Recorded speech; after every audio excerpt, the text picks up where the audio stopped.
Hello hello hello मरमि जोंना आं हरलाजोब्बायलै मा हरखोथाय बाला जिगयारि गुड मर्निं होनना बुंदों ओमफ्राय जोंना मरमिया गुड मर्निं सनजितदों मा सिरि आं सिरि जादोंमोन आरोना अन Bikash hello hello hello hello hello मालाय माबालै मा होनना बुंगोन इखो अन देलाय एसे कमेन्ट खालामदो लोगोफोर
हेलौ हेलौ ओइ सोला जोंना सोर सोर फैखो मरमि दिप मरमि मसलकाम पंकज गुड मर्निं जासिला आब' हाय आगैनो हेलौ हेलौ जासिला आब' morning like that thank you स' माच ओमफ्राय जोंना मरमि मैडम पंकज जी क्या कर रहा है होनदों सिनायथि hello hello like that thank you स' माच मस्ट वेलकाम सिनायथि इगनरा मा होनदों लागाव नामिबा मरमि पंकज जि केसे होनदों इगनरा मा होनदों बाजैजों दं नामा दादा होनदों माबा इगनरा मा बाजै थादोंब्रा इगनर ओमफ्राय माथो रायलाया होनांगौ आरोना इगनरा साइलिने बोला हेलौ दादा सन्जय बोला मोरा साइली तू क्या क्या बोलता है रे मैं मुझे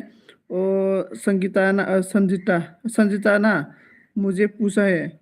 आप आपने शादी हुआ क्या बोल के मोरा शादी क्या क्या बोलता है किसी को भी सिनायथिया मिनिबाय ओमफ्राय जासिलाया नों बाय आगैनो अके अके थेंक इउ स' माच जासिला आब' मा खबर ओंखि होनना बुंदों आरोना मा खबर ओंखिनो ओमफ्राय जोंना मरमाया मारै इगनर गुड मर्निं ओंखि होनना बुंदों आरोना गुड मर्निं ओंखि थेंक इउ स' माच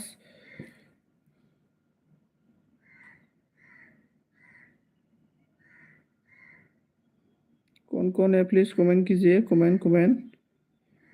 बोरै थांखो इगनरालाय खारखो इगनरा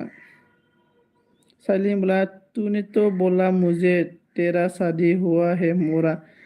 साइलिन मोरा तू उल्टा सीधा बोलता है रे साइलिन मोरा मुझे संगीता ने पूछा है मैं सुना है आपने शादी हुआ बोल के बोल रहा है मुझे लाइक डान मोरा बोल रहा है साला साइलिन मोरा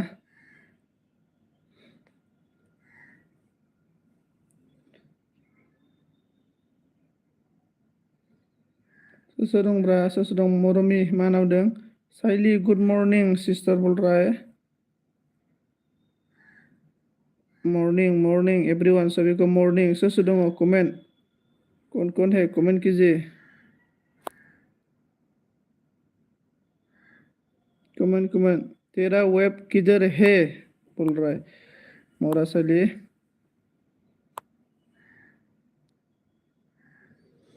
इग्नोरा मदों मॉर्निंग आबो मरमि नावदों ना मॉर्निंग आबो मरमि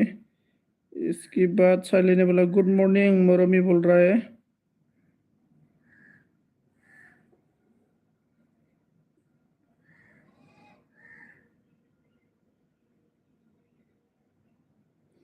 कमेन्ट सोर दं कमेन्ट खालामदो दे। इसके बाद जासिलाया बुंदों हाय आगै मरमी गुड मर्निं खबरा मोजां आगै आं एसे बिजि दोनथ'नोसै नोंसोर रायलायथ'दो दे आगै मोनावदों। जासिला आब' थेंक इउ स' माच आंनि एलबियाव फैनानै आंखौ सापर्ट खालामफैनायनि थाखाय रोजा रोजा साबायखर थाबाय आब'निसिम। ओमफ्राय साइलिने बोलाहे गुड मर्निं दादा सन्जय बोला गुड मर्निं साइलि मरा मर्निं मरबाय मादों इगनर आगै मा खालामदों सना नामदों आरोना। इगनर मैया खैथायाव उन्दुनाय आंहाथ' इगनर उन्दुलांफ्लांदों आङो। ओमफ्राय जोंना मरमिया मा बुंखो इगनर आगै मा खालामदों सना नांबा मरमिया इगनरा मा होनदों दादा बाजैखौ देखायदो दे नामदों आरोना। ओमफ्राय जोंना साइलिया मा बुंदों टू बी तेरी बीबी की घर पे है क्या मरा बोल रहा है। ओमफ्राय जोंना मरमिया मा होनखो अके जासिला आब' बाय नामदों इगनरा मादों उन्दुना दङ अखा फैदों आब' मरमिनि आदसा जासिलाया मादों वेलकाम आगै बाय नामदों अके थेंक इउ स' माच आगै पारि बसुमतारी हेलो पारि must welcome hello thank you स' माच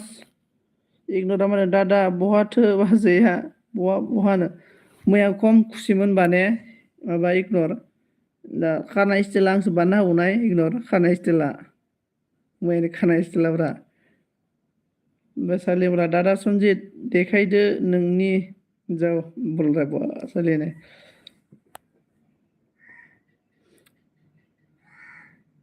ओमफ्राय अफिसाव थांदों नामा अफिसाव थांदों न'नि नांबाय आङो अफिसाव थांदों आरोना। पारि अन थेंक इउ स' माच अन थानायनि थाखाय। मरबाय मादों मा एसेबां अखा हायो इगनर आगै नामदारांलै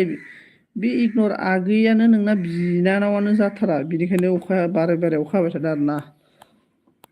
दे कमेन्ट खालामलाय आं बाहेरायाव थांना फैदों र' कमेन्ट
हेलौ आङो बाहेरायाव थांदोंमोनलै लोगोफोर। ओमफ्राय मैं बाहर में गया था। इसके बाद आब' मरमी मा खबर होनदों मरमिया मा होनदों पारि गुड मर्निं साइलिने बोला ओइ दादा सन्जित बाय ओइ साइलि आबे मोजां प्लिज मरमी अन इगनरा मा होनदों ले आब' मरमी अखाल' हासै डिस्टार्बनो नामदारा। ओमफ्राय मरमिया मा होनदों साइली सिस्टार क्या खबर है आपका बोल रहा है साइलिने बोला मरमी आंनि खबर मोजां नोंनियालाय होनदों। मरमिया मा होनदों आं भिडिअ होदों हाय आगै इगनर नायना होदो दे होनदों। ओइ आगै इगनरा दाना भिडिअखौ नायलालै आंनिखौबो बिराद बोरैबा मानसिया एकदम सेंग्रा लोगो हमनायल' जाथारबाय। अके आब' नामदों आरोना। ओमफ्राय साइलिने बोलाय अरे दादा सन्जित कब क्या चल रहा है बोला चुप क्या चल रहा है बोल रहा है साइली मोरा ने। इसके बाद कौन है प्लीज कमेंट कीजिए। कमेंट कीजिए, कमेंट कमेंट कौन कौन है प्लीज। फ्राई जोंना क्या क्या हो गया रे साली साली मोरा कमेंट कमेंट नुनानो रे बुस्थुफोरानो जाया। इसके बाद जोंना मा नामदों संगी लाइक दान दामनो थेंक यू सो माच। आं मैया संगी निलबियाव दंमोन दे मोनायाव आंनि कमेन्टल'सो गाराखै मैया दंमोन आङो निलबियाव ओमफ्राय सिखाराखै नामा होनदों सिखारबाय सिखारबाय सिखारबाय ओमफ्राय अन थेंक यू सो माच सोर सोर दं दे कमेन्ट खालामना होदो लोगोफोर अननानै एसे सापर्ट खालामदो जाय जाय आंखौ मा सानो बिदा फंबाय मा सानो साइलिने बुंदों अके सिस्टार मरमि नाम नों ओमफ्राय सांगिया गल'ल' नायबाय आरो ना ओमफ्राय कमेन्ट खालामदो दे बाय साइली नंदना साइली साइली आपको ना इतना पूछ रहा था मतलब साइली तो आजकल संजीत का एल्बम में नहीं आता है क्या हो गया साइली को ऐसा बहुत परसेंट मतलब पूछ रहा था मुझे क्योंकि मैं बोला था ना पहले में साइली ना मेरा मतलब जोंना सोर फैखो तेरा वेब को देखा बोल रहा साइली मोरा ने इसके बाद साइली आइनि मैला मैला फैया ओमफ्राय विश्वकवि जोंना मा होनखो कविया विश्वकवि गुड मॉर्निंग मरमिया मा होनदों संजीत ने शादी किया है साइली सिस्टर नाम दारना देखो मरमी से पूछो संगी ने ऑन हार्ट थैंक यू विश्वकवि मा होनदों like don thank you so much मेरा सिस्टर बिनीता आ गया है हाय गुड मॉर्निंग भैया कैसे हो आप मैं आपकी सारी मतलब वीडियो भी देखती हूँ इसके बाद कमेंट भी छोड़ती पर आप मेरी वीडियो भी नहीं देखता मुझे जान भी नहीं क्या बोला नहीं विनीता मैं आपका वीडियो देखता हूँ ना वीडियो विनीता आप ना अभी मेरा वीडियो में मेरा जो नया वीडियो है ना मैं डाला इसमें कमेंट छोड़ के जाओ मैं आपका वीडियो देखेगा साइली ने बोला संगीता हाय और विनीता ने बोला कम से कम मेरी वीडियो और कमेंट पर तो जाओ ना मेरी को ज्वाइनिंग तो कर लो बोल रहा है मुझे आपका मनोस भी वेरिफिकेशन मतलब रहेगा बोल रहा है नहीं विनीता आपका वीडियो में देखता हूँ कमेंट ही नहीं छोड़ा ना देखो अभी आज देखेगा आपका वीडियो और आप मुझे कमेंट छोड़ के जाओ विनीता प्लीज़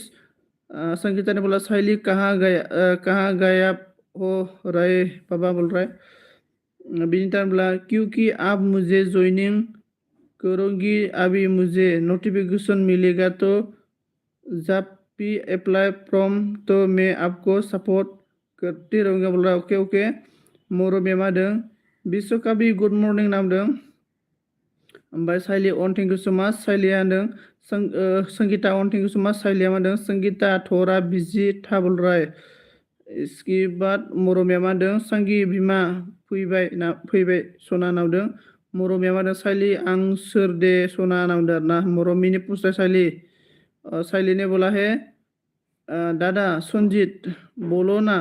यार मेरी बिना टीडी एलबी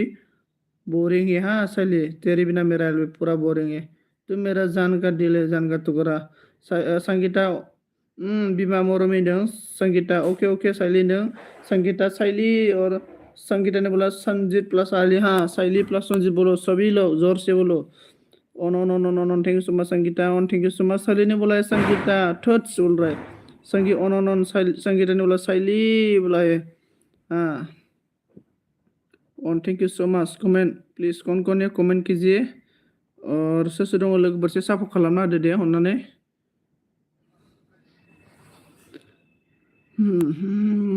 रावबो गैया ना ब्रायै माबोरै जाखो खारजोब्बाय नामा इगनराबो खारबाय खोमालै होला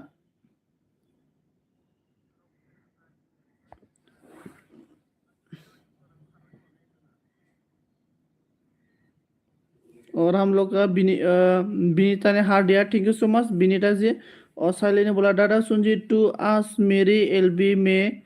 बोला साइली तेरी बिना मेरी एलबी बोरिंग है ठीक है अच्छा हाँ साइली बोला है संगीता ने बोला सनजित नों लाइकबो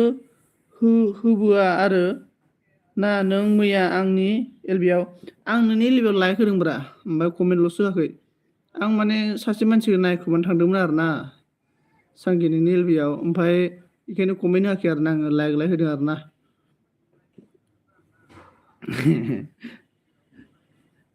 ओमफ्राय कमेन्ट खालामदो दे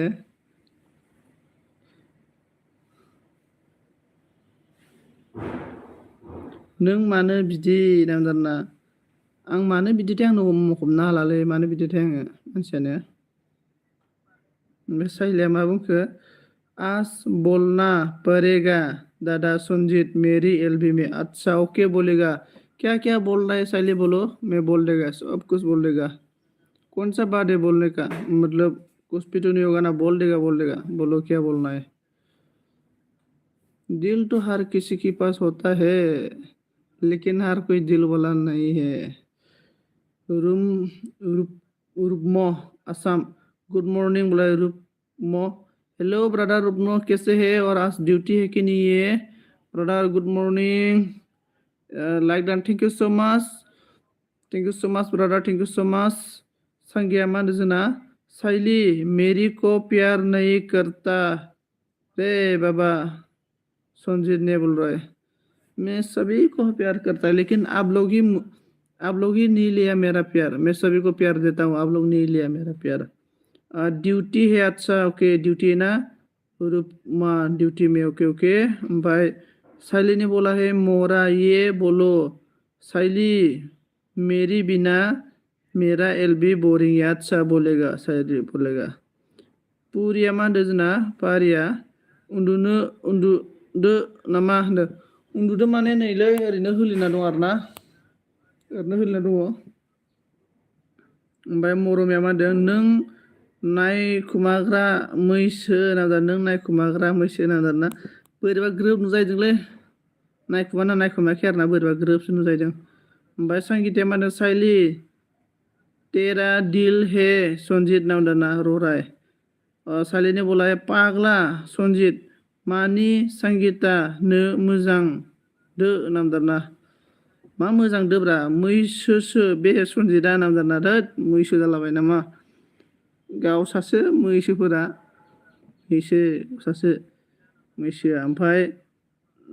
मरमिया मा होदों उन्दुनायनि एक्टिं खालामनो नामा नों मैसो नांदों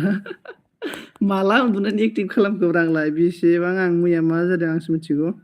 पारिया मा होनदों ओइ हिर' समायना नुथारदों माथो आगै सनादों समायनाथ' नुदोंलै रावबो नायस'ना माथो गावसाबो आंखौ बिबोनां लेंनाय हिसाबै सासेबो नायना हरा ओमफ्राय पारिया जामाखो बेखौ फारि फरायखांबाय रूपमा ने बोला है प्यार प्यार झूठा यारा दिल लगे भी झूठा रे हाँ ओमफ्राय रूपने ने हार्दिया थेंक यू सो माच संगीताया मा होनखो बिमा मरमि ना मिनिबाय ओमफ्राय मरमाया मा होनदों रूपमा ब्रादार गुड मॉर्निंग होनना बुंबाय आरो ना और कौन है कमेंट कीजिए साइली ने बोला है किसको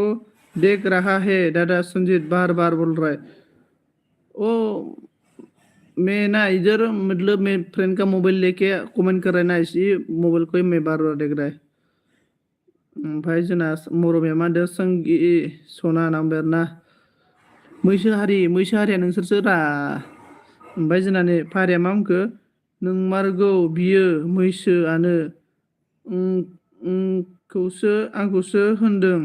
दाखालै फाग्लाया मैसो होनना मरमि मैसोखौनो बुं बेखौ नामा आं मैसो नङाब्रा मोदोम गिदिर गिदिरखौसो मैसो होनना बुङो बे मरमि मोनासो मैसोआ आंहा राथेंथें फिसासो नाङो ओमफ्राय रूपमा ने बोला है गुड मॉर्निंग मरमी सिस्टर बोल रहा है और सुबह का मतलब नाश्ता हुआ कि नहीं है रूपम आपका क्या क्या खाया है भाई ओना मिखे मरमी माखो साइली सिस्टार संजीत मैसो हे ना बुंबाय संगी ने बोला है मैसोआ बिदिनोखा बिमा मरमी हौवाल' होनो दारा हौल' होनना बुङो आदसा ओमफ्राय साइलिया मा होनदों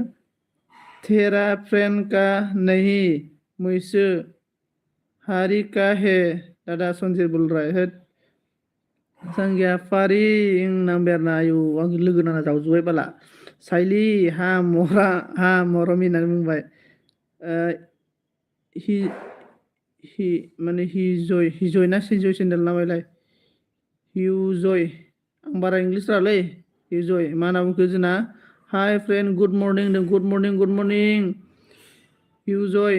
बेनिफ्राय रुपम ने बोला ब्लू होरलाय हिर' होनना बुंदों ब्लू ना आदसा सरि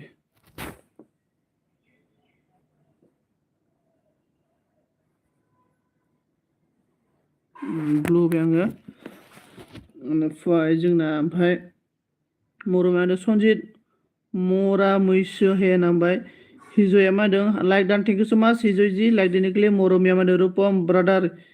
क्या कर रहा है न रूपम ने बोला पूरी खा लिया मैंने अच्छा पूरी खा लिया पारिया मा होनदों रूपम ज्वाइनिंग करो नांबाय ना इसे मा होनो संगिया मा होनदों साइलि मैसो का मतलब बाफेलो है सन्जित साइली मैसो मेनिये साइली संगीता लोग मैसो हाँ पता है संगीता सिस्टार होनना बुंबावबायसोलै जात जातनो मैसो जालाबाय नामा सोरबा इसके बाद पारिया मा होनगोन सांगि लोगो जानाङा बिजों नांबाय रायाव पूरिया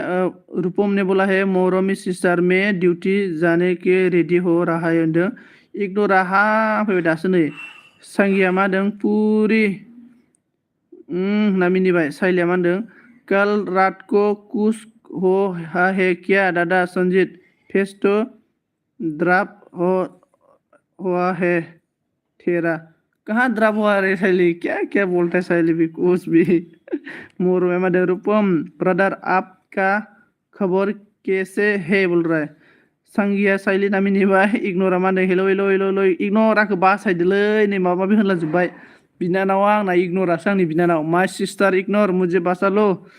मरमिया मा होनदों हा हा हुआ साइली सिस्टार नांबाय आरोना इग्नरा अन थेंक यू सो मच रूपम ने बोला है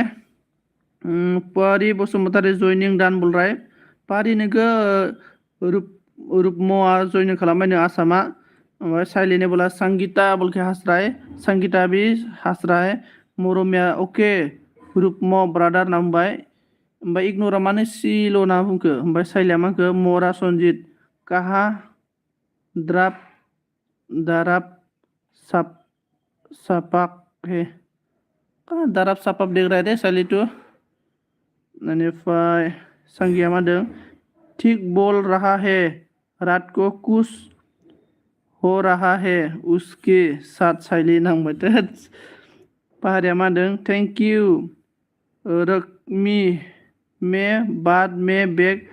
करूंगी हाँ बोल रहा है संगी on thank you so much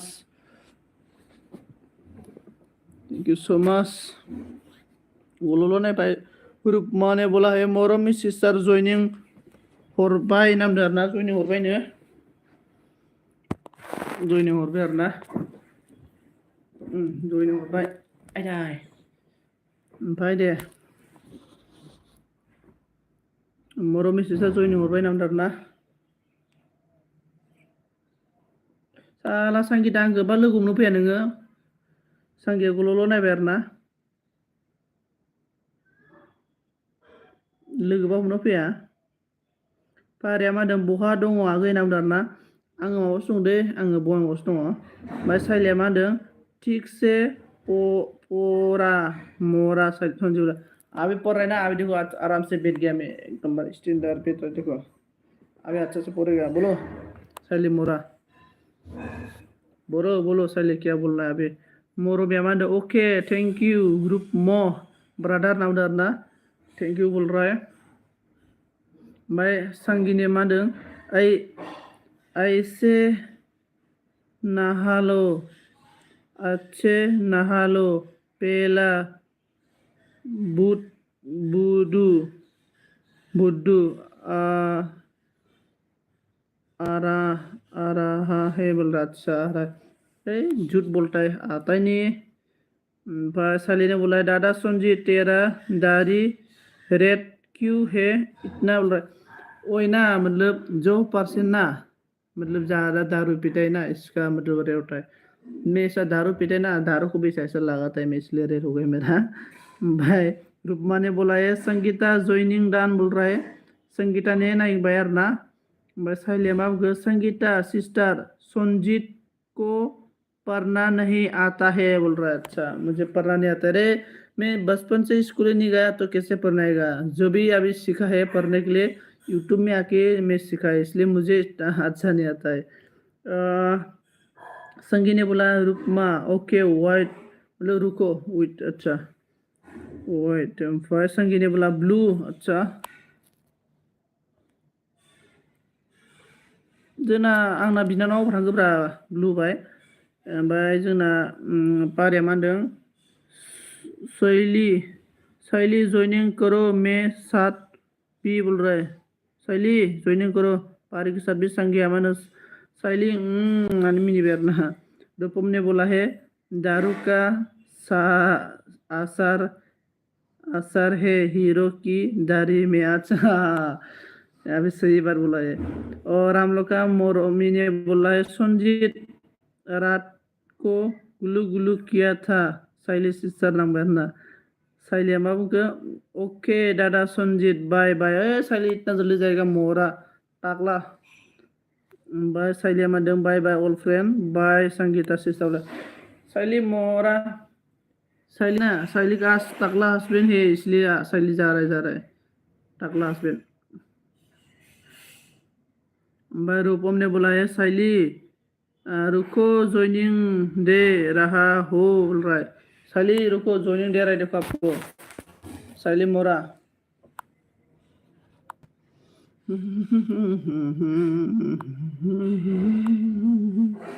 ओमफ्राय जोंना पारिया ब्लू हो नामदा नाचा ब्लू ना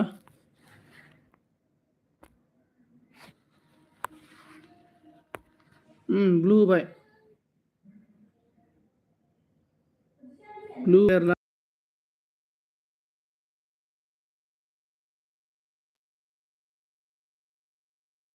इसके बाद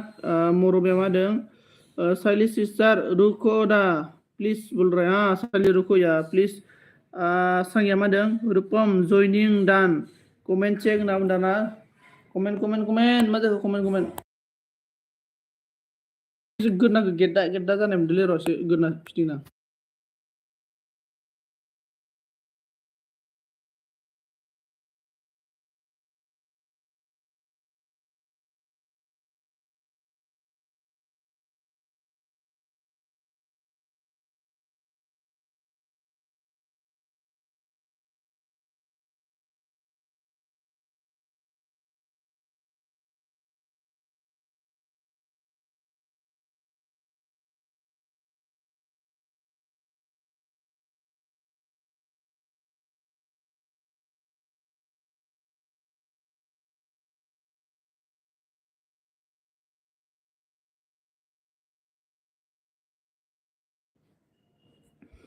पापस आ गया मा होनना बुंखो जोंना अन थेंक इउ सो माच अरमि अन संगी अन मोरमि अन ओमफ्राय संगिता मा होनदों कहा गया गायब हो गया गोदना सादोंमोनलै गोदोर फिदिंदोंमोन आं ओमफ्राय रूपमा मा होनदों शैली जॉइनिंग डान नाम ना शैली आपको जॉइनिंग किया हम लोग का रूपम ने आंना बाला मानसियानो जालालै बोरै जाखोथाय आयु माबोरै जाखो मानसियानो जाला दाना कमेन्टखौ सोरनो मरमिनोबो ब्लु होना होनसैलै नाबा कमेन्टआ बोरैबा जादों दंना बेनिफ्राय जोंना सांगियाबो अन थेंक इउ सो माच मरमिया अन थेंक इउ सो माच ओमफ्राय पारियाबो होनदों थांबाय बे साइलिया नाम साइलिया थांखाबायो मैसोआ साला साइलि मैसो नायखुमाग्राबो दंलै अयबास साइलिना रूपमनि हार्दिया थेंक इउ सो माच रूपमनि हार्दिया थेंक इउ सो माच रूपमनि बे हार्दिया नायखुमाबाय थेंक इउ सो माच रूपमसो होनफ्लांबाय थाबायलै आङो रुपम असम में, असम में बोलेगा आपको रुपमो असम। असम ब्रदर, आप अभी कहाँ है? आपका duty Assam brother. Moromi on on on, thank you so much. Sangeeta on on on on. Assam brother, आपका ड्यूटी कहाँ है अभी? आपका ड्यूटी सोर सोर दं ब्रा? कमेन्टबो खालामा रावबो। सोर सोर दङ? ओमफ्राय जोंना अच्छा हम लोग का सिस्टार आ गया, दीदी आ गया, मुनिस। हाय बाबू, गुड मर्निं दो। गुड मर्निं आब', गुड मर्निं। ओमफ्राय बड' मिउजिकआ मा दों? लाइक डान, थेंक यू सो मच। मरमियन, थेंक यू। राधे राधे मुनिस दीदी, राधे राधे। राधा रानी का कृपा हो जाएगा आपके साथ दीदी, राधे राधे। संगीता होनो आंबो ओंखाम संनोसै दै सनजय। दे दे दे संखादो दे, दा लोगो नांगोन ना होनो सानैजों। ओमफ्राय जोंना बड' मिउजिकआ good morning. Manisha like don, thank you so much. Assam brother ने बोला है गोलपारा में, अच्छा थैंक यू बताने के लिए। संगीनी बाय, ओके थैंक यू। मोरमिया दं ऑन। बड' मिउजिक दं good morning, good morning, morning morning. Manish ने बोला आं एन ऑल गुड मर्निंग बोल रहा है। इसका मोरमी ऑन ऑन ऑन। आसाम ने बोला है हाय मनीष सिस्टर बोल रहा है। मनीष ने दो मा खबर आब'? खबरा मोजां आंना, नोंनालाय मा खबर आब'? मनीषा मा होनदों कैसे हो आं मैं ठीक हूँ और आप बताओ कैसे है दीदी आप? इसके बाद मनीष ने बोला राधे राधे, राधे राधे। रुकमा ब्रदर बोल रहा है। हम लोग का आसाम ब्रदर ने बोला है मनीष सिस्टर बहुत दिनों की बात देखा है आपको बोल रहा है। बिकॉज हेलो सा खला नाम डरना। मुझे बोला कि मैं खा लिया, हाँ सा मैं खा लिया, सातों ने खाता है पी लिया। मनीष ने बोला राधे राधे दीदी, राधे राधे, ओके राधे राधे। राधा रानी का कृपा हो जाएगा आपके साथ, राधे राधे। बोलो हर हर महादेव दीदी, हर हर महादेव, देवों का देव महादेव। असम राधा ने बोला पारी सिस्टर में रहा हो बोल रहा है। अच्छा मैं राभा हूँ, अच्छा राभा, अच्छा अच्छा राभा ना, ओके। आंनो राभा सिख्लासो नांगौमोनलै। मनीष अन अन अन। नमस नास्ता खाबाय, हा नास्ता खालिया जाबाय, जाबाय। मनीष सिस्टर जाबाय, अनलि साहा लोंदों, बिस्कुट जादों। टाइम नहीं मिला, अच्छा हाँ टाइम नहीं मिलता आजकल। इग्नोर, हेलो इग्नोर जी मा जाखो? जो घर हेल्प कुछ के दिए, अच्छा। पारिया मा होनदों हेलो विकास प्लिज जइनिं नावदों। बड' मिउजिक मा होनदों अन, थेंक यू सो माच। बड' मिउजिक नों बहानि मोनलाय? आं बावबाय दे, नोंनिखौ क'क्राझार होनदोंमोन नामा? मरमि अन, थेंक यू सो माच। मनीष दीदी ने बोला राधे राधे, ओके दीदी राधे राधे, हर हर महादेव, देवों का देव महादेव। मनीष अन, थेंक यू। बड'आ मा होनदों राधे राधे, राधे राधे नावदों, thank you so much. Pariya मा होनदों ओके भैया रुकमो बोल रहा है। हम लोग का दीदी ने बोला राधे राधे, राधे राधे। बाय ब्रादार होनदों बड' मिउजिक, थेंक यू सो माच। बड' मिउजिक सापर्ट खालामनायनि थाखाय रोजा रोजा साबायखर, थेंक यू सो माच। रुपम ने बोला देख हिर' राफा आंनाव बाला गलपारा फै इंदा। Okay okay Assam brother, Goalpara जाएगा में जरूर जाएगा। मेरा एक फ्रेंड है गोलपारा में, मैं जाएगा, बाद में जाएगा, अभी नहीं जाएगा, जाएगा लेकिन एक दिन जरूर जाएगा। मनीष ने बोला है टेक केयर आगै, ओके थेंक यू सो माच मनीष आब'। बेनिफ्राय अनामिका अनन, थेंक यू सो माच। मनीष ना मा होनदों बक्सनि बड'आ दाना, बक्सारनि बड'आ दा मा बक्सारनि बड' जाखो आब' आं बुजियासै। ओमफ्राय जोंना मनीष आब' मा होनदों Radhe Radhe, Radhe Radhe, thank you so माच आब' राधे राधे होननायनि थाखाय। आंनि भइसखौ माबायदि खोनादों कमेन्ट खालामना खोन्थाहरलाय देलाय सोर सोर दङ। ओमफ्राय हम लोग का आसाम ब्रदर ने बोला है पारी सिस्टर घर कहाँ है बोल रहा है। पारी सिस्टर घर कहाँ है आपका? पूछ रहे देखो हम लोग का आसाम ब्रदर ने। मनीष दीदी मा होनदों Radhe Radhe, Radhe Radhe, thank you so माच दीदी, राधे राधे। मरमि अन अन, thank you so much. Pariya मा होनदों हारे हमारे भी है आयं गोलपारा में, अच्छा ओके। मनीष दीदी राधे राधे, राधे राधे, राधे। मेरा माँ गोलपारा से हूँ, अच्छा बाबरे देखो गोलपारा से सब हो रहा है अभी, गोलपारा से। इसके बाद मोरमी on, thank you so much. Manish दीदी ने बोला राधे राधे, राधे राधे। इसके बाद मोरमिया on on on, thank you so much. पारिया मैंने संजीत से हूँ भैया बोला सोनीपुर से, अच्छा सोनीपुर से हूँ। ओमफ्राय मरमिया मा दं अन थैंक यू सो मच पारिया राधे राधे माबा मनीष दीदी राधे राधे राधे राधे हम लोग आसाम राधे ने बोला ओके पारी गोलपारा कहाँ में है बोल रहा है मनीष दीदी Radhe Radhe thank you so much Manish दीदी सपोर्ट करने के लिए दिल से थैंक यू सो मच आपको। और इसके बाद कौन कौन है Manisha madam wow Sonipur okay पारी नामदारा थैंक यू सो मच बताने के लिए सभी को। और comment comment comment comment comment thank you so much सोर दं दे खोन्थाहरदो अन थैंक यू सो मच मोरमिया अन thank you so much Moromi ji on रहने के लिए थैंक यू सो मच दिल से आपको भी। मोनिश दीदी राधे राधे। और मोनिश दीदी आपका मतलब सुबह का मतलब नाश्ता क्या खाया है नाश्ता में पारिया मा जना पारिया दूध नोय से थोड़ा जाना पड़ता है भैया बोला दूधने से थोड़ा जाना पड़ता है बोल रहा है। मोनेश दीदी ने राधे राधे बोला थैंक यू सो मच। और Mormi on thank you so much. Sanjay like done thank you so much most welcome Sanjay brother आगे मेरा एलबी में thank you so much Sanjay ji welcome welcome. और सुबह का ब्रेकफास्ट क्या खाया है बता दीजिए संजय ब्रदर।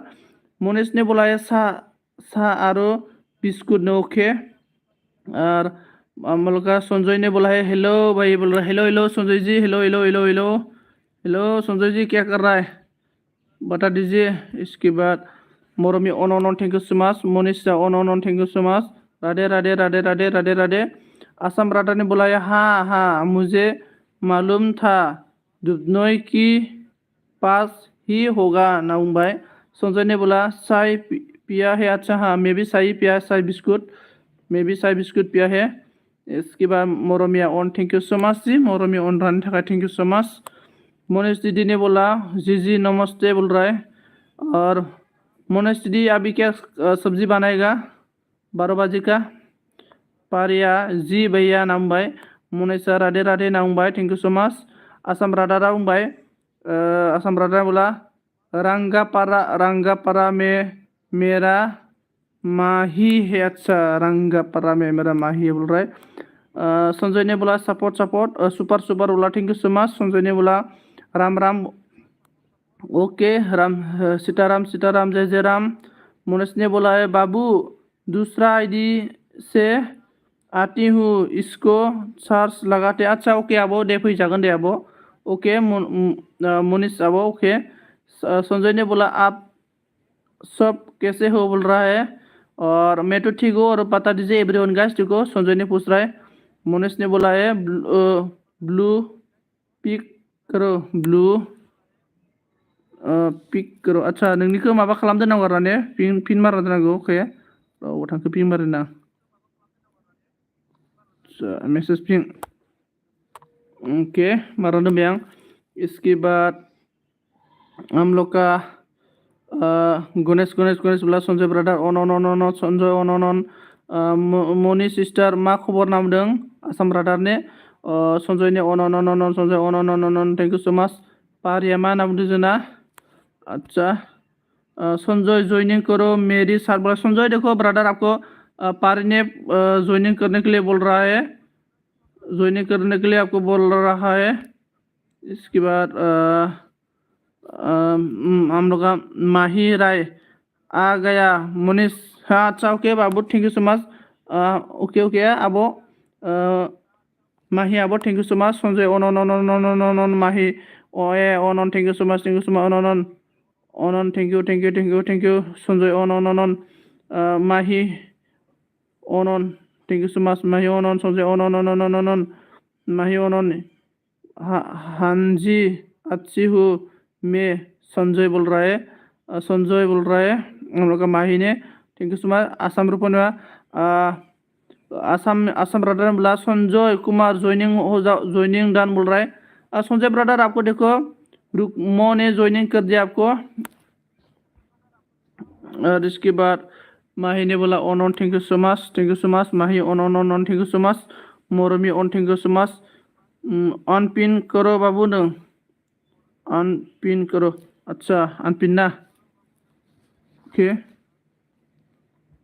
अनपिन खालामबाय आङो ओमफ्राय अन thank you so much. Sanjay ने बोला पुरी जी को ज्वाइनिंग डन पूरी पारी पारी जी आपको ज्वाइनिंग कर दिया संजय ब्रदर ने। संजय ब्रदर को भी बैक कर दीजिए please. Mahi on thank you so much. Mahi on thank you, Mahi on thank you, Mahi on thank you so much. Mahi on आरना thank you so much, thank you so much. ओमफ्राय हम लोग का संजय ने on Mahi on, Sanjay on, Mahi on Sanjay on thank you. Mahi ने बोला LB में just बात करने आती हुआ।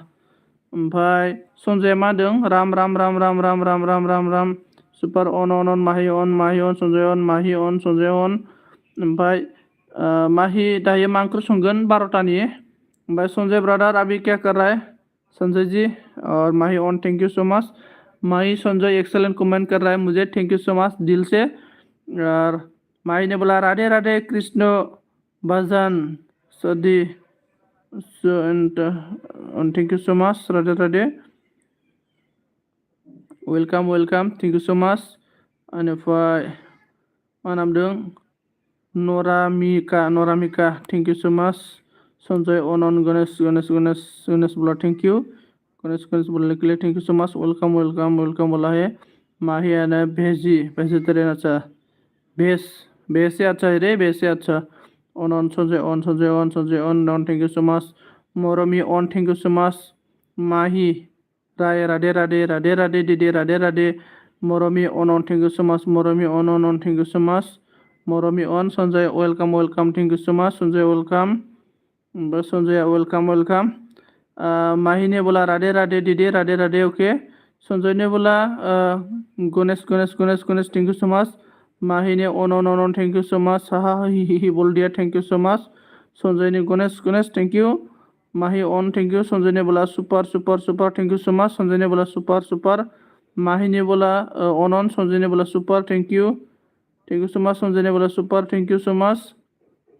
संजय ने on thank you so much thank you Sanjay thank you. Mahi ने बोला रंगपति बाबा मोरिया बोल रहा है अच्छा थैंक यू। रंगपति बाबा मोरिया थैंक यू। संजय ने ऑन सुपर। माही ने बोला Radhe Har Mahadev Radhe Radhe Hare Krishna Hare Murari thank you so much. Radhe thank you so much. रागापति ना माबा गंगापति अच्छा गणापति बाबा मोरिया अच्छा thank you so much. Mahi on. इसके बाद हम लोग का संजय ने बोला है मेरा एलबी में नहीं आया भाई। ना ब्रदर मेरा आज पूरा लेट हुआ, मतलब उठने के लिए मेरा लेट हुआ है आज ना। मतलब मैं 8 बजे में उठा है, मतलब उल्टा पल्टा हो गया मेरा आज। बुरा मत मानना sorry brother. Sanjay brother Mahi on Sanjay मा दं आप बोल रहा है सॉरी ब्रदर। संजय ने बोला super thank you so. Mahi ने on Mahi on thank you. Mormi on Mahi on मुझे मालूम है 7:30 बजे में okay Sanjay. Mahi on Mormi on Mahi on thank you so much. Mahi on thank you so much Mahi ji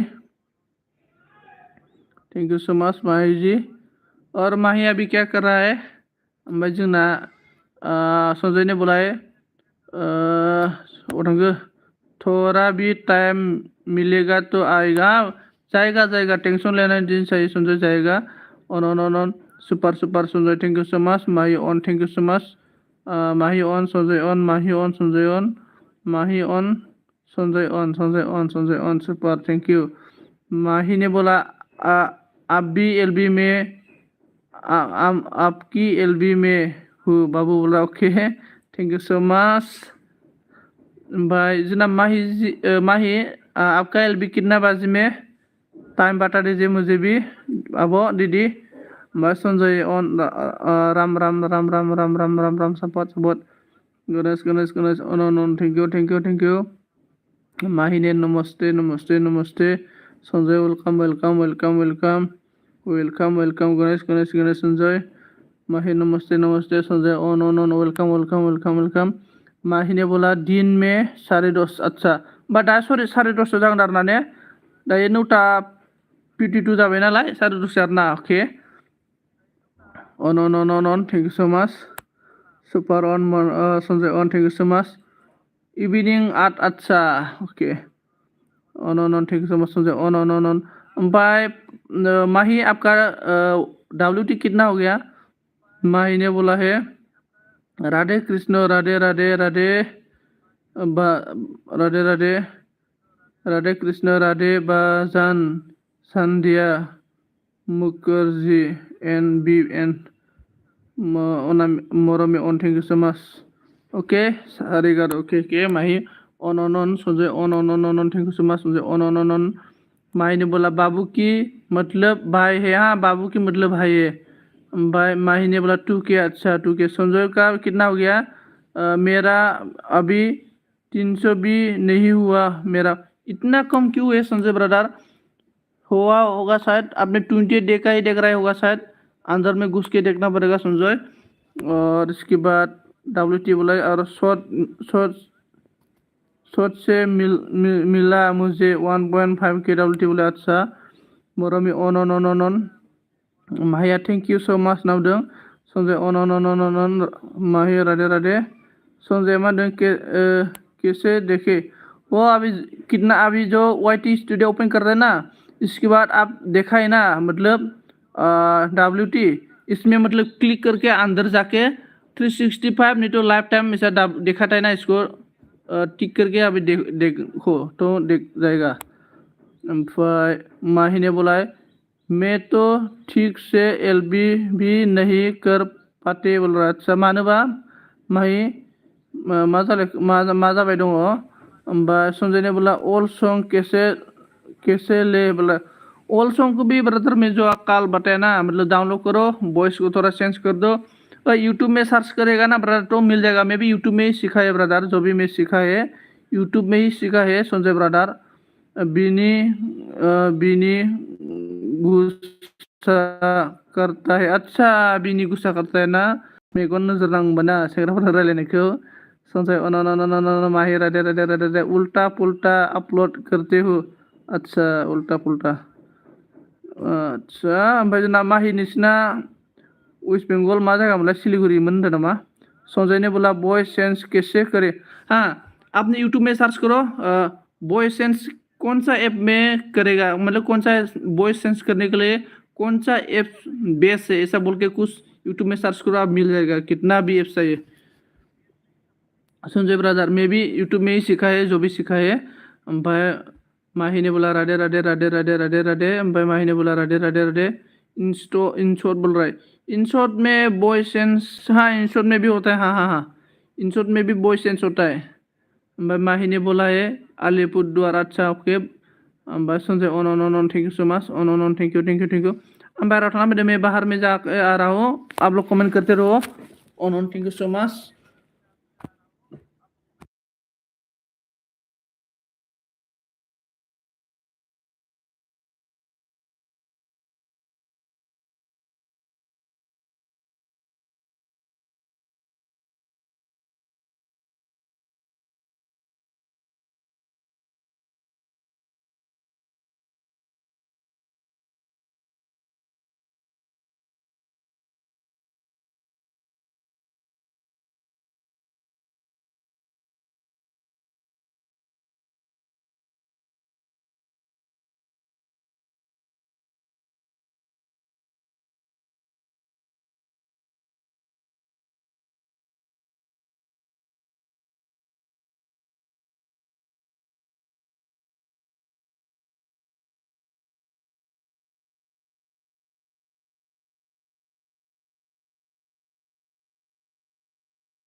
thank you so much आप लोग ऑन है। Mahi on thank you so much. Sanjay on, Mormi on thank you so much. कोई पूरा नहीं बताता हाँ कोई कोई पूरा नहीं बताता बोल रहा है अन माही आबो माखौ आरो माही आबो यूट्यूब लोग गलत बोलता है बोल रहा है अच्छा अन थैंक यू सो मच देखो संजय ब्रादर मैं दिनैलाय माबोरै नेट पेकआलाय 50% जोबला बायखोब्रा नेट पेकआलाय माबोरै 50% जोबखो दिनैलाय फाग्ला फाग्ला संजय ब्रादर आपका पास मेरा भी नंबर नहीं है तो मैं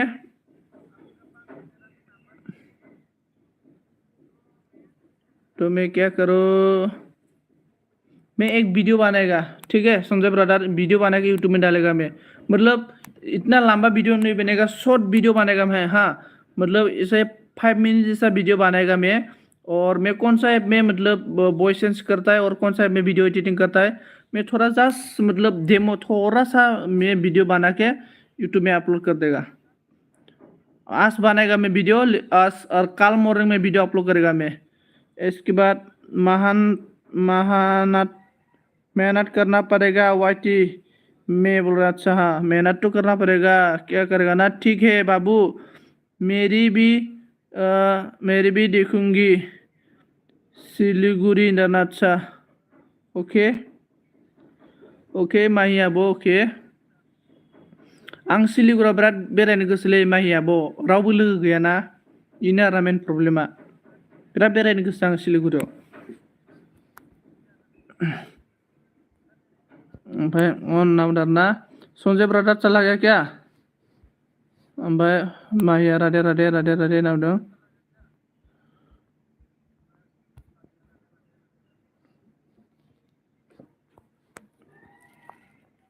माही अन thank you so much Mahi अन थैंक यू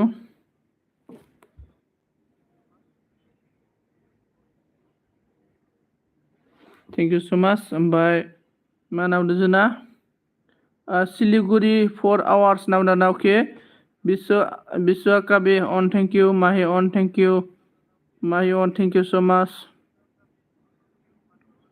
माही अन थैंक यू सो मच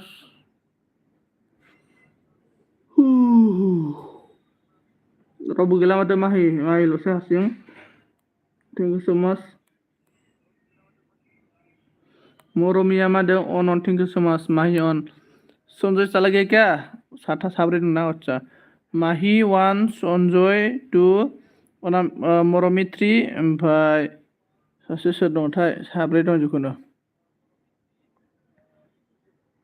माहिया मादों देदो बाबू अभी आती हूँ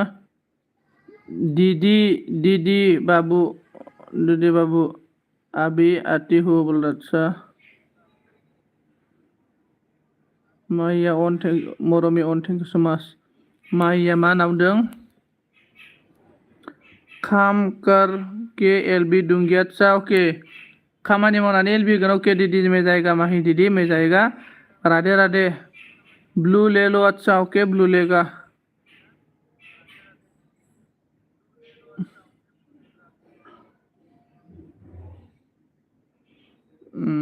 बाय take care okay thank you so much Mahi आबो थैंक यू सो मच ओमफ्राय आं दं हाय नोरा मरमिया थैंक यू सो मच मरमि थानो थाखाय माथो रावबो गैला मरमि नोंल'सैसो नामा ये टाइम है एलबी की बाबू ये टाइम है अच्छा दे होदो माहियाबो नोंबो एलबी होदो दे आंबो थांगोन दै आंबो थांगोन दे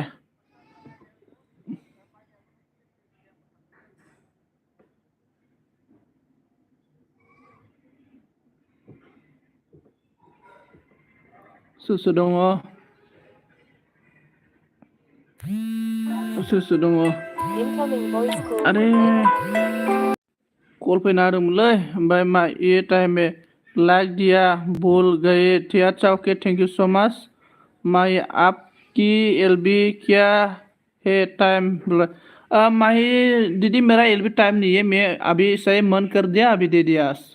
एलबी मेरा फिक्स नहीं हुआ है दीदी एलबी का टाइम फिक्स नहीं है मेरा दीदी Radhe bye take care okay thank you so much मेरा एलबी में सपोर्ट करने के लिए थैंक यू मरमिया अन थेंक इउ सो माच मरमि अन थानायनि थाखाय 1 घन्टा ग्रोब जायाखैलै एलबिया मरमि जुदि 1 घन्टा ग्रोब जायोबा ना आं एलबि दोनसिगौमोन ओमफ्राय मरमि मा ओंख्रि जानाय दे खोन्थाहरदो जोंना ठीक है मुझे टाइम मिलने से आ जाऊंगी ओके मे बी आपका एलबी में जाएगा माहिद मे बी आपका एलबी में जाएगा टेंशन लेना नहीं चाहिए ओमफ्राय सिमिमाय गुड मर्निं नामदारा गुड मर्निं सिमिमाय गुड मर्निं मा खालामदों सिमिमाय ओमफ्राय मरमिया जोंना अन होनदों आरोना टिटि आरएस and what time do you are no lord just available for okay thank you so much comment खालामना होदो दे सोर दङ अननानै गावनि हारिखौ नागारनानै सिमिमाय मा खालामदों आं दासो सिखारदों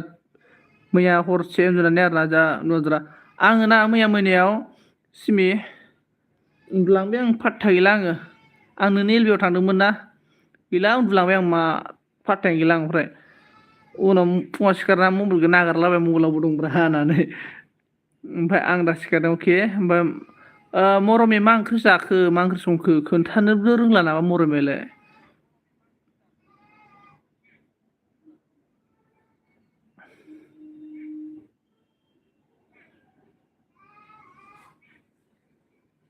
ओमफ्राय मिनिबाय आरोना सिमिया ओइ सिमिमाय खम जारला जागोन बे बिराद डेन्जार दाना बिराद दुगि देलायथारग्रा जाबाय माथो जोंना सिमिमाया बिरादनो लोगो हमला ओमफ्राय सिमिमाय लोगो हमला फै लोगो हमनानै भिडिअ बानायसै जोंहा सिमिमाय आं थाङासैथ' सिमिमाय नै दङ लोगो हमनोबा फैदो अबेबा पार्कफोराव लोगो हमहैसै भिडिअ बानायसै आंबो उन्दुनो ओंखारखाबायमोन आदसा उन्दुनो ओंखारखाबायमोन आरोना ओमफ्राय जोंना आलुसो नामदारा आलुसो मा आलु जालाबायखोब्रा माथो नारजि ओंख्रि अमा बेदरसो होननाय खोनादों आं बोरै नारजि ओंख्रिया आलु जाहैखो नालाय ना जाजानो लुगैनानै थगायबाय नामा बे मरमियालाय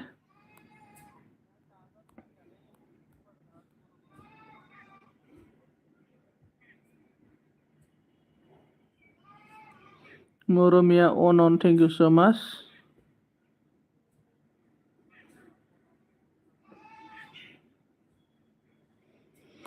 ओइ सिमिमाय गिर्जा लाङोबा थांसैलां ओमफ्राय नोंलायनो थांनोसै फुङावनो आं फुङाव थांगौमोनब्रा थांनायनि प्लेनिंखामोन फुङाव गोनो गोथो जाना थाङासै आङो गोनो गोथो जाना थाङासै सिमिमाय गावस्रा लोगो हमनो लेंहरबा फैयाब्रा सिमिमाय मोना बिराद बोरैबाथार लोगो हमनो गामियावनो दंफैया नोंसिनिखै आसरितलै नोंसोरो ना सिमिमाय जोंनि उदालगुरिखै मालाफोर खामानि थानानै थांनानै आन्दायलाबाथाय आंबो खबर लायालै र' नोंसोरखौ सिमिमाय ओमफ्राय मरमिया अन थेंक इउ सो माच सिमिमाया मा होनदों खेबसेनो खारसन फै होनना बुंदों आरोना लांफैदो बेखायनोथ' लांफैलाय मानो थाङा बेलाय थांगोनथ' आङो खारसन हैखानोसै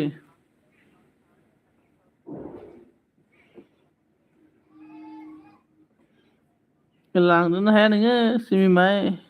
खारसन फैनायनि खोथा बुंदों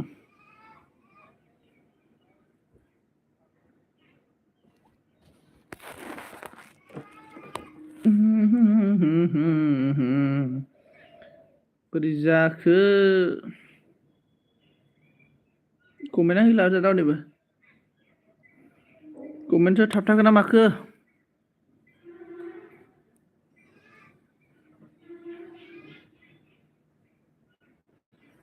सिसि दं लामायाव फाग्ला नामा सिसि दं लामायाव फाग्ला नामा खारस'नहैनायालाय मा सिसिजोंलाय मा खोथाब्रा खारस'नहैखासिगोन आङो सिसिखौलाय मानो नांबावगौ सिसियाव नुना खाब्र'सिमब्रा खारस'नहैनायालाय आरो ओमफ्राय रेस्टुरेन्ट खुलिदोब्रा सिसि रेस्टुरेन्ट खुलिदो थाहैनोसै आं नोंनाव कारिगर